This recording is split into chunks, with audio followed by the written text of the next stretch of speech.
What is up, CWL fans? My goodness, did we have a insane day number one. And on top of that, I got a lot of information on multiple screens. So as we go through, we're going to dig into this right away, give you the recap, tell you what happened, tell you what you missed, tell you what you need to go back and watch. But I'm not going to be taking as much eye contact as usual, so let me go ahead and get out of the way now. I'm just playing. Let's go ahead and dig right in on IHOLDSHIFT. It's good to see you.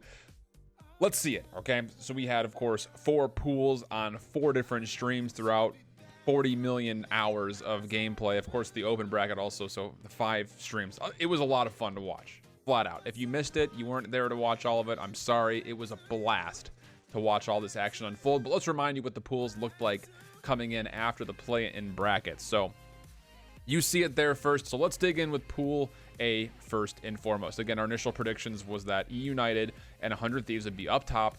Reciprocity could potentially be the spoiler, but would likely be in the 3rd spot. And Mind Freak, well, I mean, they looked okay during the play-ins, especially this new Luca kid. Maybe he would have something to show. Let's see what actually happened. 100 Thieves first and foremost. We'll take a look at them as they were, again, the favorite, well, the number 1 seed coming into this pool.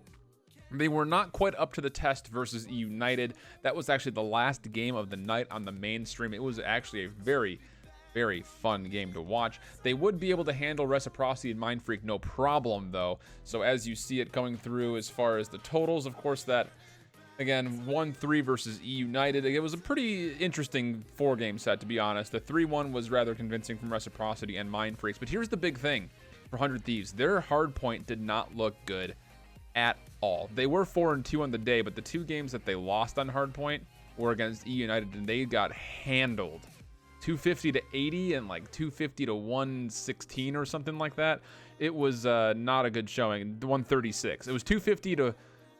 There's no way that's right. 250 to 86, I think is what it was. 46? Is that right? Did I write that down right? I have it written down as 250 to 46 and then 250 to 136. That might be right. They look extremely good on control. They are absolutely, that's their best game mode without a doubt. But here's the biggest problem. They have yet to win a game in Search and Destroy. That's going to have to change. EU, on the other hand, they came to play. They handled business on Hardpoint and Search and Destroy. Their control was okay. It wasn't their strongest point. That's where they lost one of their games. Hardpoint was the other. They lost it against Mind Freak early on, which made things very interesting, but they were fine. Reciprocity, though, woof, they did not look like their CMG selves. Struggling on Search and Destroy and Control throughout the day, 1 and 2 in each of those, and only a 2 and 3 in the hard point. They did not really come to play, I think, nearly as hard as they should have, or needed to be honest with that, as they would go down very early, that 1-3, then the 0-3. They would take a 3-1 convincing win against Mind Freak, who just did not look nearly as complete as they did in play-ins. They are 3-1 on Search and Destroy, so hey, the Aussies are doing well on Search and Destroy. It just comes down to, can they lock in their respawn modes? So far, the answer has been not so much. So what does that do for standings? Well, you see it, E United is up top with a 3-0 scoreline, 9-2 in their map differential. That's what those different lines mean. 2-1 for 100 Thieves, Reciprocity 1-2, Mind Freak 0-3. And again, we're still awaiting the open bracket to finish out, which there's no way they're going to get done on time. Let's be honest. We're going to be on a pretty big delay tomorrow, I think. The open bracket's nowhere near done. So there's that. Let's jump back over to Pool B now. This looked, again, like we said, like the easy pool for Red Reserve specifically. UYU maybe could make some moves based on what their play-in games looked like. And LG, well, we mentioned that they are the Lanimals. EG, though, we really didn't think that we're going to be making much of a dent, considering the fact that they had not been playing well at all online, including the CMG events, which they lost rather convincingly to a number of teams. They did put up a fight, but they didn't pull any surprising or eye-opening wins. So let's start with Luminosity up on the top side of this. And this was, again... We weren't 100% sure what to expect out of Luminosity, because I wasn't personally. They would open up their day versus Red Reserve. It would be a 4-game set they took at a 3-1 scoreline. Very clutch hardpoint play throughout the day. They were solid on Search and Destroy, but they did look a little shaky on Control. That matchup versus EG happened later in the day. It was actually their last game, and it was a very highly contested game. Very close set. Really fun one to watch. EG would inch out, though, at a 3-2 scoreline. And then we go to Red Reserve. This is, again, the team that we thought was going to be the favorites. And, well, red is definitely the theme here, because what in God's name was the gameplay from Red Reserve today? They were up 2-0 versus EG in set, and then they would end up throwing it. And then later in the day, they would play against UYU. They were up by about 80, a little bit more than 80 on hardpoint. about to close out the map, and they would lose it at a very convincing loss. It was 250 to 246, and they were at about 238 or something like that to like 180. It was 160 maybe, I think is what it was. It was a very appalling game, and the choke lords of EU are wearing red apparently, because they did not look so great whatsoever. They definitely need to step it up if they want to try to make some waves here or there. Again, I don't know if we can blame it on jet lag. I don't think we can, because they've been in the States for a while. I don't know. We've got no excuses for Red Reserve. Let's talk about EG, though. They're the next ones up, and goodness, where the hell has this team been online? Is it just the fact that Revan's now coaching them? Because there are huge improvements. They were clutch all day from the entire squad. You can see the 3-2, 3-2, and then the 3-1. And it started off, their day was versus,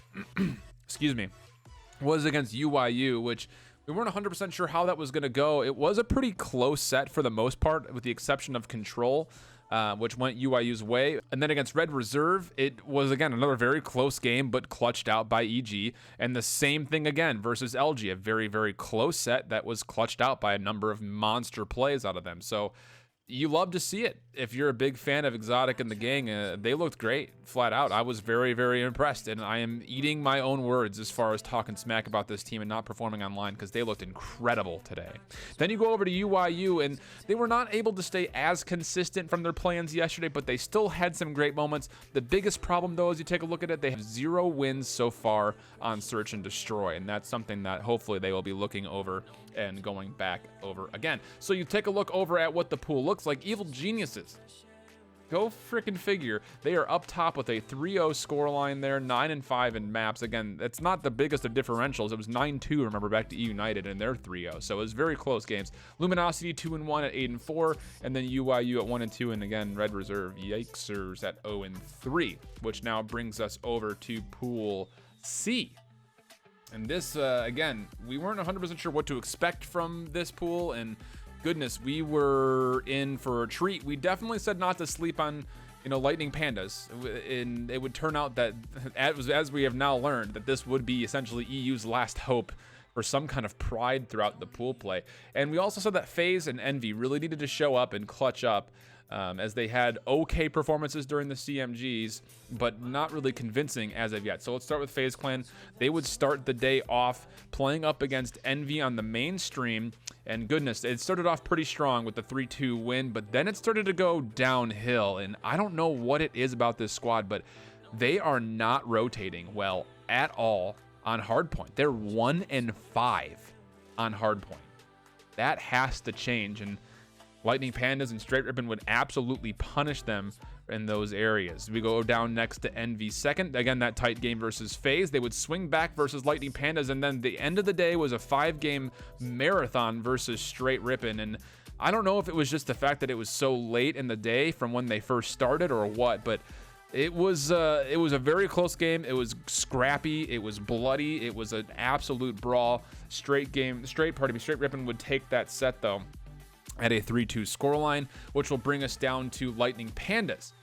And finally, we hit a home run on what our predictions looked like. Not only do they play spoiler in this pool, they look solid doing it. Dave, Petey, and all of them, Mad Cat, are playing out of their minds, looking absolutely great so far in this pool specifically. They definitely need to rehash their control, though. They are only sitting at a 1-2 scoreline there, but the hard point and Search and Destroy, you can tell how tired I am. They have been very solid on each of those. And then you take a look at that at the very end, you're kind of getting an idea of what's happening here. Straight Ribbon came to play. The set versus Pandas was nutty close.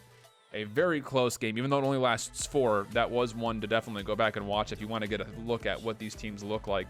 It was absolutely exemplary gameplay. It was one of their first games of the day. So, take a look at the standings for Pool C, and it's just about as even as it gets. 2-1 for Lightning Pandas at a 7-5 map differential compared to Straight Rippin', who's at a 7-6 differential with the same set score. And then the same thing in the bottom. Team Envy sitting at a nice and even 7-7, but a 1-2 scoreline. And FaZe, again, have some work to do. They're sitting at 5-8. It's really going to come down to whoever makes it out of this open bracket very well could spoil this pretty convincingly for a number of these teams. Anything can still happen here in Pool C. So we'll have to keep it our eye, see how that one goes. And then we go to Pool D. The Optic pool. The Knights, we thought, could potentially play spoiler here if they showed up and didn't tilt. Splice needed to bounce back after that embarrassing CMG performance, and we'll start there first and foremost. They would play up against G2, and it was not convincing at all. They would win it 3-2, and still, I had a lot of hesitations as far as signing this Splice team off as being a major contender for this LAN. They would then actually take a map off of Optic in what was actually a pretty close set at the very end of the day. That was their last game. It was 250 to 238 on the first hard point, 2-6 favoring the search and destroy of Splice. They're not looking good whatsoever, though, in the control aspect. They have not won a map there. They're 0-3, and then 250 to 233 on the last hard point. So Splice definitely coming to play. Definitely keep an eye on them. Then you go back down to Optic. These guys, they came to play. 9-1 overall. Everybody on the team looking solid. TJ looks great on LAN. Everybody else, of course, having big moments, but TJ had a couple of really clutch plays. And then you get down to G2, and it's not so grand for G2. I don't really know how else to say it. They had that rough start versus Splice, and then everything else past that would just completely fall away from them. They wouldn't even stand much of a chance against Optic. And then, yeah, at the very end of the day versus Knights, it didn't look so great either. And that's the last team we finish up with. They would take one map off of Splice, do the Knights. They don't do much work. I hesitate to say they don't do much work because the 0-3 is actually not as even as it makes that game out to be, the Optic versus Pittsburgh Knights game. It started with a 250 to 226 hard point, then a 6-3 search and destroy, and a 3-1 control, and all those control map points came down to the last couple of kills. It's actually, the Knights looked pretty solid, but it kind of seemed like they tilted a little bit after that, having kind of gone up against Splice and not getting the same kind of success that they wanted. They would close out nicely, though, against G2. So as you take a look at the standings there, Optic, of course, on top 3-0, 9-1 in maps, Splice 2-1, Pittsburgh Knights 1-2, and then G2, well, they are tied with Mind Freak for the worst map differential so far. Okay, so let's go back up and let's finish this video off. It's getting a little bit late, and you know, we got more games to watch. We got some sleep to get in reverse order. I don't even know where I am, but the open bracket also going on and being streamed, and there were a couple of notable results that I want to point out to you guys, as these are just winners bracket results. We still have a long way to go through the losers bracket. There are a couple more rounds left in the winners bracket. They have round 5 and round 6 left to play, but here are some teams to keep an eye out for.